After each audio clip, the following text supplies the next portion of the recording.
एक समय की बात है कि पूर्वी अफ्रीका के सोमालिया देश में दक्षिण की ओर एक बूढ़ा रहता था। जिस जगह पर वह रहता था वहाँ परिवार के साथ अकेला ही रहता था। आसपास में और कोई भी नहीं था, क्योंकि वहाँ से दूर दूर तक की जमीन बंजर थी। उसकी एक पत्नी व 2 बेटियां थी जो वहीं उसके साथ ही रहती थी। धीरे धीरे उसकी बेटियां बड़ी हुई।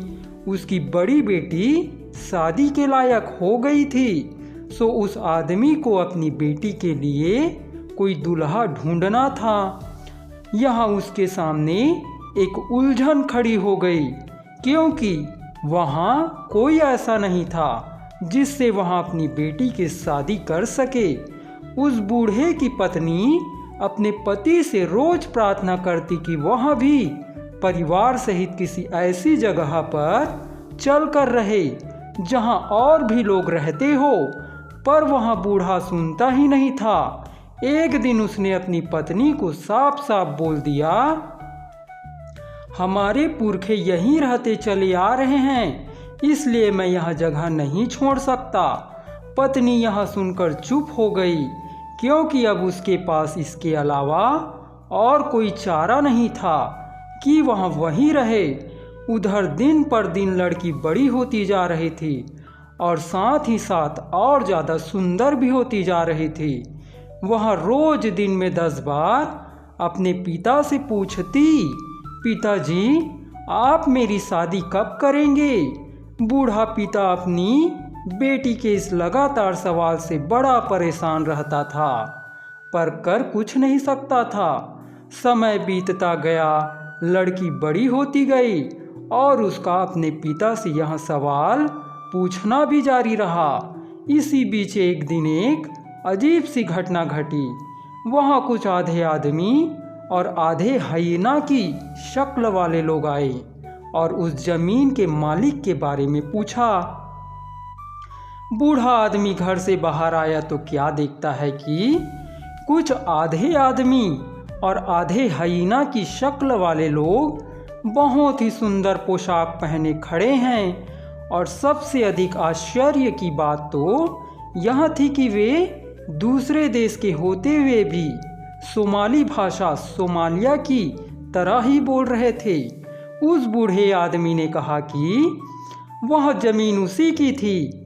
आश्चर्य के साथ वह उन सबको अंदर ले आया और उनको वही आदर दिया जो मेहमानों को दिया जाता है। उन सबको आराम से बिठाया और फिर उससे उनके आने की वजह पूछी। उनमें से जो सबसे बड़ा हाइना था वह बोला, हमें पता चला है कि आपके घर में शादी के लायक एक सुंदर लड़की है। अगर आप राजी हो तो मैं उसके साथ शादी करना चाहता हूँ।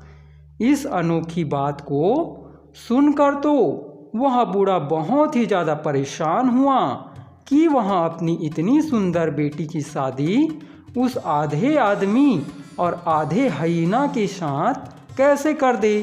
दूसरी तरफ उसे अपनी बेटी के दिन में 10 बार पूछा जाने वाला सवाल भी याद आया, पिताजी आप मेरी शादी कब करेंगे? हाइना ने देखा कि वह बूढ़ा आदमी कुछ पशोपेश में पड़ा है, सो उसने कहा, आप सोच लीजिए, हम फिर आ जाएंगे, हमें कोई जल्दी नहीं है। उस बूढ़े ने उन सबको पक्के जवाब के लिए अगले दिन आने को कहा और वे सब अगले दिन आने का वायदा करके राजी खुशी घर चले गए। उन सबको विदा करके उस बूढ़े ने ये सब बातें अपनी पत्नी और बेटी को बताई और यह भी बताया कि उसने उनको अभी तक पक्की हाँ या ना नहीं की है। आखिरी जवाब के लिए वे लोग कल आएंगे। तो लड़की तो यहाँ सुनते ही बहुत ज़ोर से रो पड़ी और माँ तो बहुत ही उदास हो गई। पिता ने अपनी बेटी को किसी प्रकार समझा बुझाकर चुप किया और समझाया कि वे लोग सब अपनी ही भाषा में बात कर रहे थे और वे आदमी के रूप में ही थे, इसलिए उसको कल उससे शादी कर लेनी चाहिए। लड़की बहुत दुखी थी और वहाँ उस आधे आदमी और आधे हाइना से शादी करने के लिए कतई तैयार नहीं थी। पर अंत में उसके पिता ने उसको समझा बुझाकर शादी करने पर राजी कर ही लिया। उसने अपनी बेटी को यहाँ भी तसल्ली दी कि अगर वहाँ आदमी बेकार निकला तो वहाँ उसका उससे तलाक का इंतजाम भी कर देगा। उसने उसको यह भी समझाया कि मुसलमान होने की वजह से उन लोगों को और भी आज़ादी है, वे 4 शादियाँ तक कर सकते हैं और यह तो उसकी पहली शादी है, अभी तो वहाँ 3 शादियाँ और भी कर सकती है। सो आखिर वहाँ लड़की मान गई। अगले दिन जब वे आधे आदमी और आधे हाइना फिर से उसके घर आए तो बूढ़े ने उनको बताया कि वहाँ अपनी बेटी की शादी उससे करने के लिए राजी है। शादी की सारी रस्में उसी घर में उसी दिन पूरी की जाएगी। यह सुनकर वहाँ हाइना तो बहुत ही खुश हुआ। वहाँ यह सोचकर फूला नहीं समा रहा था कि उसकी शादी एक आदमी की लड़की से हो रही थी। दहेज आदि तय किया गया और फिर कुछ दिनों तक दोनों तरफ शादी की तैयारियां ही चलती रही। इस बीच उस हाइना को आदमियों वाला खाना खाना पड़ा और वहाँ अपने प्रिय खाने नहीं खा सका। शादी की रस्में पूरी होने के बाद हाइना के दोस्त अपने अपने घरों को वापस चले गए। हाइना को शादी के बाद अपनी पत्नी के घर में ही रहना था। उन दोनों के लिए उनका घर बहुत ही सुंदर सजाया गया था। बेटी को भी खूब सजाया गया था। पत्नी ने जब पति को सजे हुए पलंग पर बैठने को कहा तो पति बोला, यह पलंग मेरा नहीं है। पत्नी यह सुनकर हैरान रह गई। फिर वह कुछ सोचकर कमरे में रखी एक कुर्सी उठा लाई और उसको पलंग के पास रखते हुए बोली, तो आप यहाँ बैठे। पर उसका पति वहाँ भी नहीं बैठा। पत्नी फिर एक चटाई ले आई और उसको जमीन पर बिछाते हुए बोली, तो आप यहाँ बैठे। लेकिन पति ने फिर वही दोहराया, यह चटाई मेरी नहीं है। यह सुनकर पत्नी को बड़ा गुस्सा आया। वह गुस्से में भरकर पति को मकान के बाहर वाले दरवाजे के पास ले गई और उसको मकान के बाहर बैठने को कहा। यह सुनकर पति बहुत खुश हुआ और वहाँ वहीं जाकर बैठ गया। उसने अपनी पत्नी से कहा, हाँ अब तुम मुझको समझी हो। पत्नी बहुत ही अक्लमंद थी। हालांकि पति की इस बात पर जरा भी परेशान नहीं हुई, पर फिर भी उसको वहाँ सब अच्छा नहीं लगा। वहाँ उसको वहाँ बाहर बिठाने के बाद पति के लिए शादी में बने खास स्वाददार खाने लेकर आई और उसको खाना खाने के लिए कहा। तो पति ने फिर पहले की तरह ही कहा, यह मेरा खाना नहीं है। इस बात पर पत्नी को फिर बड़ा गुस्सा आया।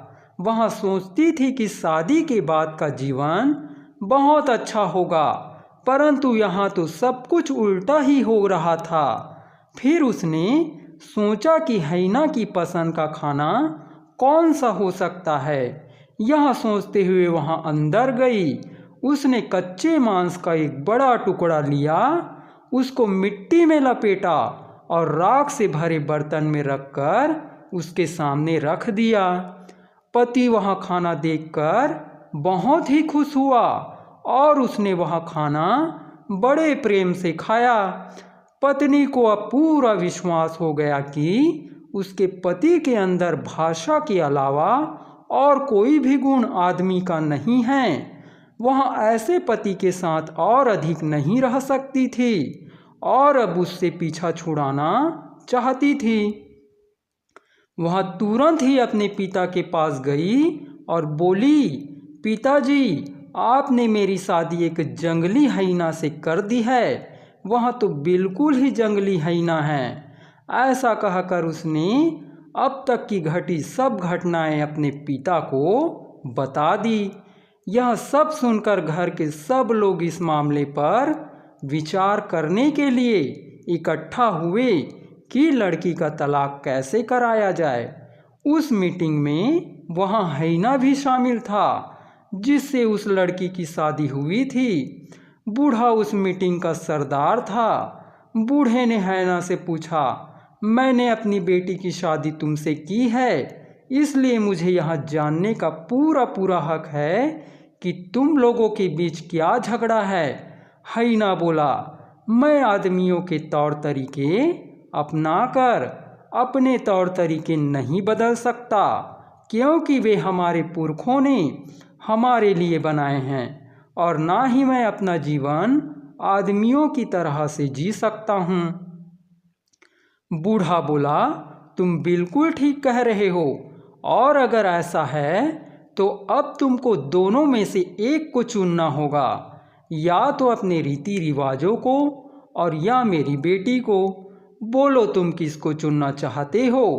यह सुनकर हैना गुस्से में भर गया और वहाँ से उठ खड़ा हुआ और बोला, आदरणीय ससुर जी, यह मेरे लिए बड़ा अपमान की बात होगी अगर मैं अपने पुरखों के बनाए रीति रिवाज छोड़ दूं, इसलिए मैं अपनी पत्नी को छोड़ता हूं।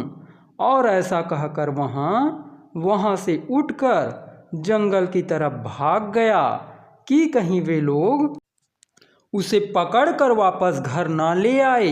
यह कहानी हमें जीवन के दो सच बताती है।